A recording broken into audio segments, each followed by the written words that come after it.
మా educational channel విద్యా ఉద్యోగ సమాచారానికి స్వాగతం. ఇవాళ ఒక కీలకమైన అంశాన్ని ఈ వీడియోలో డిస్కస్ చేస్తున్నాను. మీకు ఉపయోగపడే అనేక రకాలైనటువంటి కరెంట్ అఫైర్స్ కావచ్చు, కెరీర్ గైడెన్స్, జాబ్ ఆపర్చునిటీస్ చాలా వీడియోస్ అయితే చేస్తున్నాను. మీ ఛానల్ని సబ్స్క్రైబ్ చేసుకొని ఉపయోగించుకోండి. ఇవాళ ఆంధ్రప్రదేశ్ ప్రభుత్వానికి సంబంధించి అక్కడ డిఎస్సి నోటిఫికేషన్ 6100 పోస్టులతోటి డిఎస్సి నోటిఫికేషన్ని రిలీజ్ చేయడం జరిగింది. ఈ నోటిఫికేషన్లో ఒక కీలకమైనటువంటి అంశం ఏంటంటే, ఆంధ్రప్రదేశ్ గవర్నమెంట్ ఏం చేసింది అంటే, అక్కడ బిఎడ్ అభ్యర్థులను సెకండరీ గ్రేడ్ టీచర్ పోస్టులకు ఎలిజిబుల్ అనే ఆ నోటిఫికేషన్లో పేర్కొనడం జరిగింది. ఈ మధ్యకాలంలో మనకు సుప్రీంకోర్టు జడ్జిమెంట్స్ కావచ్చు, అటు రాజస్థాన్ కేసు విషయంలో కావచ్చు, ఉన్నటువంటి జడ్జిమెంట్స్ ఏంటి అంటే, హెచ్జిటి పోస్టులకు డిప్లొమా ఇన్ ఎలిమెంటరీ ఎడ్యుకేషన్ వారు మాత్రమే ఎలిజిబుల్, బిఎడ్ వాళ్ళు కాదు అన్న జడ్జిమెంట్స్ ఉన్నాయి. కానీ ఆంధ్రప్రదేశ్ ప్రభుత్వము విడుదల చేసినటువంటి డిఎస్సి నోటిఫికేషన్లో సెకండరీ గ్రేడ్ టీచర్ పోస్టులకు బిఎడ్ అభ్యర్థులు అర్హులు. వారికి టెట్ పేపర్ 1కి ఎలిజిబిలిటీ ఇచ్చినాం, ఇప్పుడు కూడా టెట్ పేపర్ 1కి ఎలిజిబిలిటీ ఇస్తాం. వారు హెచ్జిటి పోస్టులకు పోటీ పడవచ్చు. ఇది రాష్ట్ర వ్యాప్తంగా ఉన్నటువంటి లక్షలాది మంది బిఎడ్ అభ్యర్థులను ప్రభావితం చేసినటువంటి అంశమని మనం చెప్పుకోవచ్చు. అయితే గవర్నమెంట్ ఇక్కడ చెప్తున్న విషయం ఏంటంటే, కోర్టు తీర్పులు ఉన్నప్పటికీ కూడా జాతీయ ఉపాధ్యాయ విద్యామండలి ఏదైతే ఉందో, national council for teacher education, ఈ విషయంలో ముఖ్యంగా బిఎడ్ అభ్యర్థులు డిఎస్సిలో హెచ్జిటి పోస్టులకు ఎలిజిబులా కాదా అనే విషయంలో రాష్ట్రాలకు స్పష్టత ఇవ్వనందున డిఎస్సి 2018లో ఉన్నటువంటి నిబంధనలనే ఈసారి మేము అమలు చేయాలని పాఠశాల విద్యాశాఖ నిర్ణయించింది అని పేర్కొన్నారు. అంటే ఎన్సిటిఈ రాష్ట్రాలకు స్పష్టత ఇవ్వనందున మరి బిఎడ్ వాళ్ళకు అవకాశం కల్పిస్తున్నామన్నారు. అంటే ఒక ప్రభుత్వము డిఎస్సి నోటిఫికేషన్ ఇచ్చే ముందు డెఫినెట్గా నేను అనుకుంటున్నాను, ఖచ్చితంగా లీగల్ ఒపీనియన్స్ తీసుకొని దీంట్లో ఉండేటటువంటి ప్రతిబంధకాలు, అవరోధాలను ఊహించి ఎలాంటి ఇబ్బంది జరగదు అనుకుంటేనే నోటిఫికేషన్ ఇచ్చి ఉంటుంది.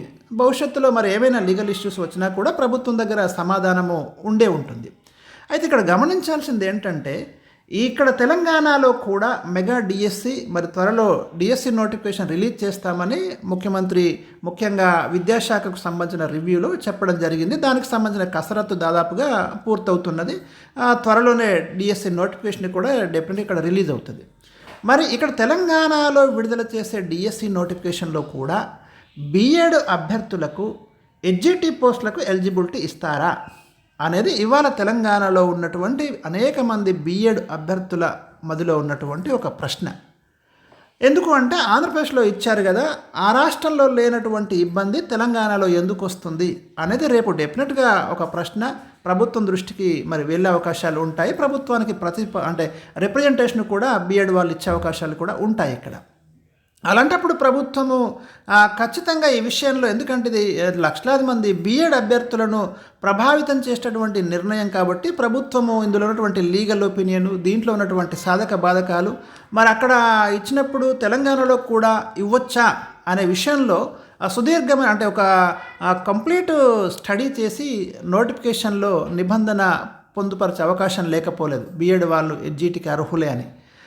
కాబట్టి దీని మీద మనకు పూర్తి క్లారిటీ రావాలంటే కొంతకాలం నోటిఫికేషన్ వచ్చేదాకా ఆక తప్పదు. ప్రభుత్వం మరి ఎలాంటి నిర్ణయం తీసుకుంటుంది, ఎందుకంటే ఈ ఇష్యూ డెఫినెట్గా ఇవాళ తెలంగాణ ప్రభుత్వం దృష్టికి కూడా వెళ్ళి ఉంటుంది. అక్కడ బిఎడ్ వాళ్లకు అర్హత ఇచ్చారు, ఇక్కడ కూడా బిఎడ్ వాళ్లకు అర్హత ఇవ్వవచ్చా లేదా సెకండరీ గ్రేడ్ టీచర్ పోస్టులకు అనేది ఖచ్చితంగా గవర్నమెంట్ ఈ విషయంలో దృష్టి సారించే అవకాశం అయితే లేకపోలేదు.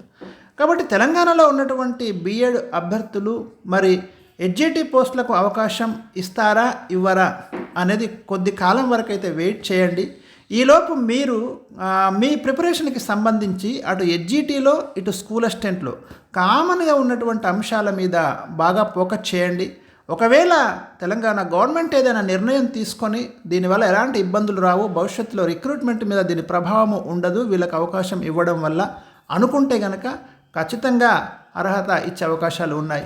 లేదంటే ఇలా ఇస్తే చాలా సమస్యలు వస్తాయి, లీగల్ ఒపీనియన్స్ తీసుకొని దీనివల్ల రిక్రూట్మెంటు మధ్యలో ఆగిపోయే అవకాశం ఉంటుంది అని ప్రభుత్వం భావిస్తే మాత్రము అంటే అంత సాహసం చేయకపోవచ్చును కూడా. ఎందుకంటే వీలైనంత వరకు ఎలాంటి న్యాయ వివాదాలకు ఆస్కారం లేకుండా రిక్రూట్మెంట్స్ను పూర్తి చేయాలనే ఉద్దేశము ఇక్కడ గవర్నమెంట్ చేస్తుంది. కాబట్టి దీంట్లో ఉన్నటువంటి అంశాలను కూలంకషంగా ఖచ్చితంగా అధ్యయనం చేస్తుంది.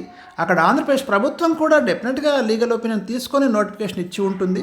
సో మరి ఇక్కడ కూడా తెలంగాణలో కూడా ఆ అంశం మీద ఫోకస్ చేసే అవకాశాలు అయితే లేకపోలేదు. కాబట్టి బీఎడ్ అభ్యర్థులు ఎవరైతే ఉన్నారో హెచ్జిటి పోస్టులకు అవకాశం ఇస్తారో నేను ఇప్పుడు ఖచ్చితంగా నేను చెప్పలేను. కానీ కొంతకాలం వెయిట్ చేస్తే ఇక్కడ కూడా ఒక క్లారిటీ వస్తుంది. ఆ లోపు మీరు అటు హెచ్జిటికి ఇటు స్కూల్ అసిస్టెంట్కి కామన్గా ఉన్నటువంటి సిలబస్, ముఖ్యంగా జనరల్ నాలెడ్జ్ కావచ్చు, విద్యా దృక్పథాలు కావచ్చు, సైకాలజీ లాంటి అంశాలు కావచ్చు, మెథడ్స్ కూడా దాదాపుగా కొంత స్టాండర్డ్స్ ఎక్కువ తక్కువ ఉంటాయి. సో కామన్గా ఉన్నటువంటి కొన్ని మెథడ్స్ మీరు వాటి మీద ప్రధానంగా మొట్టమొదట ఫోకస్ చేయండి. మీకున్నటువంటి సిలబస్, ఏ సిలబస్ అయితే ప్రిస్క్రైబ్డ్ సిలబస్ ఉందో ఆ సిలబస్ మీద ఫోకస్ చేయండి. అటు హెచ్జిటికి కామన్గా అంశాలు. తర్వాత ఒకవేళ అవకాశం కల్పిస్తే ఖచ్చితంగా మీకు స్కూల్ అసిస్టెంట్ కంటే హెచ్జిటినే నేను కొట్టగలుగుతాను అనుకుంటే మీరు అప్పుడు హెచ్జిటి వైపుకి వెళ్ళొచ్చు. లేదా స్కూల్ అసిస్టెంటే నాకు ఈజీ అనుకుంటే మీరు స్కూల్ అసిస్టెంట్ వైపుకి అయితే వెళ్ళొచ్చు. కాబట్టి ఏమైనా అప్డేట్స్ ఉంటే తప్పకుండా నేను అందిస్తాను. మనకు ఏం జరుగుతుంది తెలంగాణలో కూడా అనేది రేపు నోటిఫికేషన్ వస్తే క్లారిటీ అనేది వస్తుంది.